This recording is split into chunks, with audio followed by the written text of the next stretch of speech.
আর বন্ধুগণ আমার ভাইরা দেখেন দেখেন এইবার হানজালা ডাকতে কই বিবিরে দে দে তোর বাড়িটা আমাকে দে, আমি যুদ্ধের ময়দানে চলে যাব। আমার বন্ধুরে এইবার হযরত হানজালা যুদ্ধের ময়দানে চলে গেল। যাওয়ার পর আমার ভাইরারে লড়াকু সৈনিকের মতো লড়তে লড়তে শুরু করলেন না বাবা, লড়তে লড়তে লড়তে লড়তে আমার বন্ধুগণ আমার ভাইরা এমন সময় যুদ্ধের ময়দানে শহীদ হয়ে গেল রে বন্ধু। আমার বন্ধুগণ শহীদ হওয়ার সঙ্গে সঙ্গে আমার ভাইরা তার লাশ আর খুঁজে পাওয়া যায় না। এমন সময় আমার নবীজির একটু একটু জ্ঞান ফিরেছে।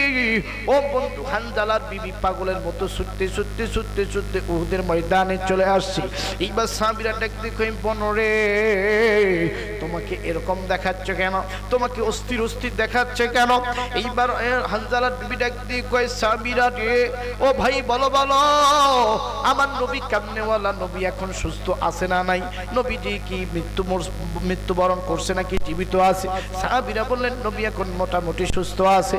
আমার বন্ধুগণ কিন্তু স্বামীর কথা বললেন না, ময়দানে এসে আগে নবীর খোঁজ খবরটা রাখলেন।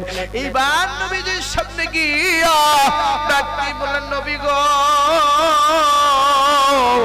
ও নবীজি আমার স্বামীর নাম হযরত হানজালা এই যুদ্ধের ময়দানে চলে এসেছে। নবী গো আমার স্বামী যদি শহীদ হয়ে যায় ও নবীজি আমার স্বামীর শরীরটা একটু আপনি গোসল বানায়া দিয়েন, কারণ আমার স্বামী নাপাক শরীরে এই যুদ্ধের ময়দানে চলে এসেছে। এইবার আল্লাহর নবী সাহাবীদের মধ্যে এলান করে দিলেন ও সাহাবীরা যাও যাও যাও দেখো তো হানজালা দেহটা দেখা যায় কিনা। আমার বন্ধুরে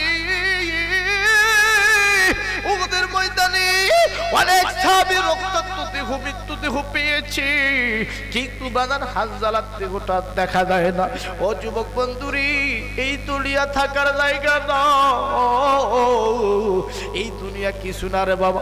এই যে দেখেন পোস্টারটা কত সুন্দর ডিজাইন করেছে। এরে বন্ধু আজ রাত 12টার পরে এই পোস্টারটার কিন্তু কোনো দাম থাকবে না। এই পোস্টার দিয়ে অনেকে পান বিক্রি করবে।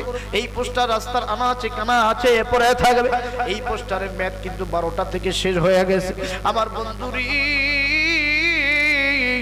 এই যে পোস্টারটার সামনের দিকে কত ডিজাইন কত সৌন্দর্য দেখা যায়।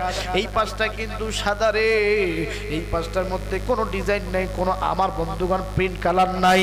এরা যুবক বন্ধুরে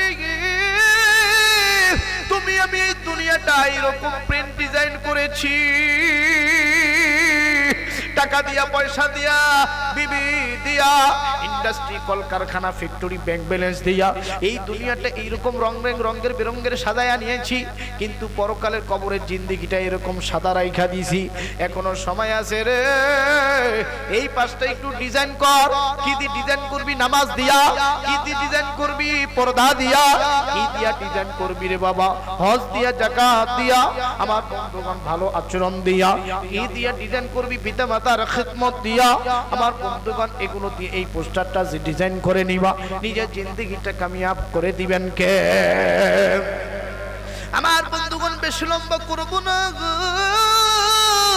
হানজালার বিবি কান্দে আর চোখের পানি ছাড়ে।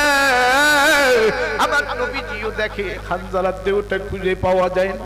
আমার নবীজি আসমানের দিকে তাকায়া দেখে রে আল্লাহর একদল ফেরেশতা আমার বন্ধুগণ একটা লাশ উপর থেকে নিচের দিকে নামায় নিয়ে আসতেছি। হানজালার লাশ নামায় নিয়ে আসতেছে। আমার নবী দেখে দেখে মুস্কি মুস্কি একটা করে হাসি দিতেছে।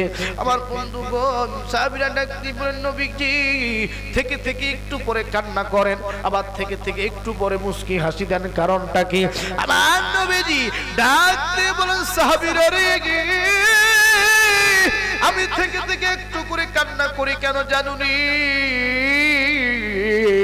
আমি কান্না করি আমার স্বামী আমার প্রতি এত ভক্তি, আমার প্রতি এত শ্রদ্ধা, আমার প্রতি এত ভালোবাসা রে নতুন বউকে ছাইরা দিয়া নতুন বিবিকে ঘরে রাইখা নাপাক শরীর নিয়া মেলামেশা করা নাপাক অবস্থায় আমার ময়দানে চলে আসছে। এই জন্য আমি মাঝে মাঝে কান্না করি, এত পাগল সাহাবী, আমার প্রতি এত ভক্তি সাহাবী, এই জন্য আমি কাঁদি, মাঝে মাঝে হাসি কেন জানুনি? ওই যে ফেরেশতারা তার লাশটা দুলিয়া দুলিয়া দুলিয়া আসমান থেকে নিয়ে আসতেছে। আমার বন্ধুগণ, আমার ভাইরারে, এইবার যখন লাশটা জমিয়ে নামাইছে, আমার নবীজি লক্ষ্য করে দেখে হাজার মাথা চুলের ভিতর থেকে একটু একটু করে পানি গুলো টপ টপ করে জমিনে পড়তেছে।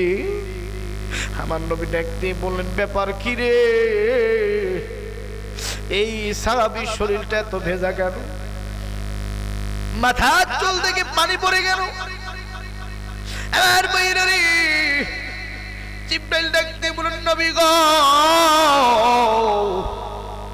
আল্লাহ রাব্বুল আলামিন আপনার এই সাহাবীকে এত পছন্দ করেছে, তার নাপাক দেহটা আল্লাহ জান্নাতের ভিতরে ফেরেশতার দ্বারা হাউজে কাউসারের পানি দিয়া গোসল করাই দিছে।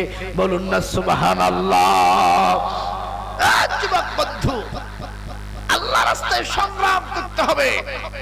আজকে আফগানিস্তানের দিকে তাকান, আজকে তারা কোরআন দিয়ে দেশ পরিচালনা করতেছে। আজকে ফিলিস্তিনের দিকে তাকান, ছোট্ট ছোট্ট বাচ্চারা ঘুম থেকে উঠলেই তাদের স্বপ্ন থাকে না, দাদা কামানের শব্দ শুনে, বুলেটের শব্দ শুনে। আমার ভাইয়া, এই রমজান মাসে ওরা ঘাস দিয়ে ইফতারি করেছে। এই রমজান মাসে একটা বাচ্চা লিখেছেন, প্রতি দেশে প্রতি উম্মত গুলো রমজানের রোজা শেষে মাগরিবের পূর্বক্ষণ মুহূর্তে নানা রকম আইটেম নিয়ে ইফতার করে। আর আমরা ফিলিস্তিনের শিশুরা, আমরা ফিলিস্তিনের লোকেরা ইফতারি তো দূরের কথা, আইটেম তো দূরের কথা, ঘাস ছাড়া ইফতারি জুটে না। আমার বন্ধুগণ, এদেশে এসিতে করে, এদেশে মসজিদের কার্পেট, মসজিদে পারফিউম করে, মসজিদকে সুন্দর করে আলোকিত করে এদেশের মানুষ নিশ্চিতভাবে তারাবি নামাজ শেষ করে। ফিলিস্তিনের লোকেরা পত্রিকায় লিখেছে, আমরা যখন তারাবি পড়ি নির্দিষ্ট কোনো জায়গা থাকে না, নির্দিষ্ট কোনো মসজিদ থাকে না, তারাবি পড়তে পড়তে মনে হয় কে যেন কখন শহীদ হয়ে যায়। আমার বন্ধুগণ, আমার ভাইরা, ওই ফিলিস্তিনের লোকেরা লিখেছেন, আমার বন্ধুগণ, তারা রোজার শেষে চেহারি করে, দিন রাতে চেহারি করে, আমরা চেহারি পাই না। তাইলে এই দেশটা দেখেন, আমার বন্ধুগণ, ওরাও তো মুসলমান, আমাদের জাতি ভাই, তারা কিরকম একটা খুনসুটার ভিতরে ছিল। আমার বন্ধুগণ, এর জন্য বলি, এই বাংলাদেশ, আমার ভাইরা 96% মুসলমানের বাংলাদেশ, দাদা চালিয়েছে, বুবু চালিয়েছে, অনেক লোক এই দেশটাকে চালিয়েছে। আমার ভাইরা, আমরা আর এদেশকে দাদা দিয়ে, দাদি দিয়ে, নানা দিয়ে, নানি দিয়ে, বুবু দিয়ে চালাইতে চাই না। আগামীতে দেশ চলবে কোরআন দিয়ে। কারা কারা দিয়েছেন দুটি হাত উঁচু করে এই ময়দানে দেখা। সবাই জানতো কোরআন দিয়ে দেশ চলুক। লিল্লাহে তাকবীর। আল কোরআনের আলো, আল হাদিসের আলো, লিল্লাহে তাকবীর। আমার ভাইরা, আমার বন্ধুগণ, আর বেশি লম্বা করব না রে বাবা। আসেন আসেন, একটু আপনাদেরকে মূল্যবান টপিকস দিয়ে যাই। যেহেতু মা বোনরা আসছে, মা বোনদের ওয়াজ করার দরকার আছে না নাই? আরো জোরে জোরে বলেন, আছে না নাই? আমার বন্ধুরে, আমার ভাইরা, শেষ পর্যন্ত যদি থাকেন, আমি আপনাদেরকে মক্কার আজান শোনাবো, রেডিওর আজান শোনাবো। আমি আপনাদের কথা দিলাম, কোরআন, আমার বন্ধুগণ, মক্কার যিনি ইমাম আব্দুর রহমান আস-সুদাইস কিভাবে কোরআন তেলাওয়াত করে আমি আপনাদেরকে শোনাবো, ইনশা। জোরে বলেন ইনশা। মা বোনেরা যারা আসেন, মা গো, আপনাদের উদ্দেশ্যে একটা চমৎকার বয়ান শুনে দিয়ে যাই। আমার মা, খবরদার স্বামীর সাথে বেয়াদবি করবা না, খবরদার বিপদের রাস্তায় চলাফেরা করবা না। কথা বলেন ঠিক কিনা? আজকে বর্তমান যুগের মেয়েদের স্টাইলিশ আর ফ্যাশন আর বিভিন্ন কস্টিউম পরা দেখলে মাঝে মাঝে আমার মাথাতে হ্যাং হয়ে যায়। মাঝে মাঝে আমার বন্ধুগণ, আমি মেন্টালিটি সিক হয়ে যাই, অসুস্থ হয়ে যাই। আসলে মেয়েরা এভাবে চলে কেন? এটা তো কোরআন সুন্নাহর বিপরীত একটা স্টাইল। আমার ভাইরা, শরীয়তের বিপরীত পন্থীতে এখন নারীরা, মেয়েরা চলাফেরা করে। আগে নারীদের পর্দা পর্দাটা কি সুন্দর ঘোমটা ছিল আমার বন্ধুগণ, ওড়নাটা চুলে কপালের নিচে চোখের উপরে ঝুলানো ছিল, মুখোশ পরা ছিল। এখনকার যুগের নারীরা আর পর্দা করতে পছন্দ করে না, এখন ছোটখাটো আমার বন্ধুগণ শর্ট কাটিং পোশাক পরতে ভালোবাসে। কথা বলেন ঠিক কিনা? মা বোনদেরকে বলবো, মাগো এই চুলগুলো যদি ছেড়ে দিয়ে রাস্তায় চলেন, বিশ্বাস করেন প্রতিটি চুল যদি কোনো পরপুরুষ দেখে আপনাদের গুনাহ, আপনাদের আমলনামায় জিনার গুনাহ লিখে দিবেন কে? আরো জোরে কোন কে? আমার মা বোনেরা আপনারা যাচ্ছেন গো মা, ও আমার বোন, দেখেন দেখেন আরবের যুগে আমার বন্ধুগণ নবীর জামানায় একটা মেয়ে কেমন আল্লাহওয়ালা ছিলেন, একটা মেয়ে কেমন দ্বীনি ভক্ত ছিলেন গো মা। ও আমার বোন রে, তুমি বিয়ে করার সময় সরকারি চাকরিজীবী খোঁজো, তুমি বিয়ে করার সময় বিসিএস ক্যাডার, ইঞ্জিনিয়ার, বিজিবি, সেনাবাহিনী খোঁজো, কিন্তু বোন রে ওই সময়ের যুগের নারীরা, ওই সময় নবীর জামানার মেয়েরাও সরকারি চাকরিজীবী খুঁজতো না, টাকাওয়ালা বিল্ডিংওয়ালা বাড়ি খুঁজতো না। ওই সময়ের মেয়েরা বিয়ে করার সময় আমলিয়াত ব্যক্তি খুঁজতো, কোন ব্যক্তিটা নামাজি, কোন ব্যক্তিটা আল্লাহওয়ালা, কোন ব্যক্তি নবীর সুন্নতের ফেরিওয়ালা। একজন মহিলার একটা ঘটনা শুনে আমি আপনাদেরকে মক্কা মদিনার আযান শুনে দোয়া করে দিব। আসেন বন্ধুরে আমার মা বোনেরা, আল্লাহ নবীজি ওয়াজ করতেছেন, এমন সময় একটা মহিলা স্টেজ থেকে গুনগুন গুনগুন গুনগুন করে কান্নাকাটি করে। আমার নবী কয়, কি রে ব্যাপার কি, কে কান্নাকাটি করে? এইবার সাহাবীদের সামনে বললেন, সাহাবীরা রে, কে কান্নাকাটি করে, কে কান্নাকাটি করে? একজন সাহাবী ডাক দিয়ে বলে, নবী গো, যেই মেয়েটা কান্নাকাটি করে তার নাম উম্মে জামিলা।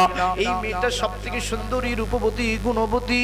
এই মেয়েটা অত্যন্ত ভালো আমলিয়াত, মুখলেস বান্দি, অনেক সুন্দর আমল করে। ও নবীজি, এই মেয়েটাই মনে হয় কান্নাকাটি করতেছে। এইবার আমার নবী ডাক দিয়ে বলেন, সাহাবীরা রে,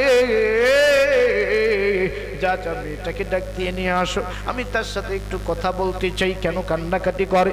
এইবার মেয়েটাকে আমার নবী ডাকলেন। আমার নবী ডাক দিয়ে কয়, বোন রে, বলো বলো তুমি কেন কান্নাকাটি করতেছ? মেয়েটা ডাক দিয়ে বলেন, নবীজি, আমি বিয়ে করব, এখন পর্যন্ত আমি পাত্র খুঁজে পাই না, এখন পর্যন্ত আমি বর খুঁজে পাইতেছি না। আমার নবী ডাক দিয়ে বললেন, বোন রে, বলো উম্মে জামিলা তোমার কেমন পাত্র চাই? বললেন, আমি ভালো একজন মুখলেস আবেদ আল্লাহওয়ালা পাত্র চাই। এবার আমার নবী সাহাবীদের মধ্যে এলাম দিয়ে দিলেন, সাহাবীরা রে, এই মেয়েটা উম্মে জামিলাকে কে কে বিয়ে করতে চাও? কে বিয়ে করবা এমন সৎসাহস কার আছে? আমার বন্ধুগণ, অনেক অবিবাহিত সাহাবী, ওই মজলিসে ভরা সমস্ত বিবাহিত সাহাবী আমার বন্ধুগণ যখন হাত তুলে ফেললেন, আমার নবী ডাক দিয়ে বলেন, সাহাবীরা রে, মেয়ে হইল একটা, আর এতগুলো পুরুষ হাত তুলেছ, কাকে দিয়ে কার বিয়ে দিব? এই মেয়েটাকে কি টুকরে টুকরে করে তোমাদের দিব নাকি? এইবার